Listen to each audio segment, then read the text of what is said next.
আকৌ ইয়াত মোক কৈ আছে তুলিৰাম বোলে নহয়, তেওঁৰ নাম বোলে লুটিৰাম। লুটি পুটি খোৱা ৰাম, এই লুটি পুটি খোৱা ৰাম। আৰু তেওঁৰ চৰ্দাৰ হিমন্ত বিশ্ব শৰ্মাক আমি কাৰ্বি আৰু কাৰ্বি আংলঙৰ পৰা হুংকাৰ দিছো।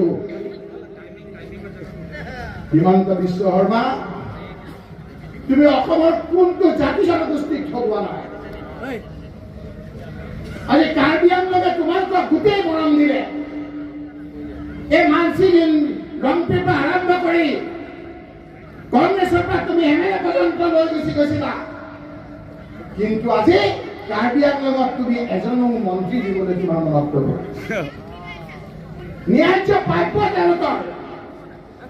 এই জনজাতিৰ লোকসকলে দিছপুৰত বহিবৰ কাৰণে এজন মন্ত্ৰী বিচাৰিছিল, তোমালোকে মন্ত্ৰী নিদিলা। তৰুণ গগৈ ডাঙৰীয়াৰ দিনত গোবিন্দ নামঘোষা ডিমা হাছাৰ মন্ত্ৰী,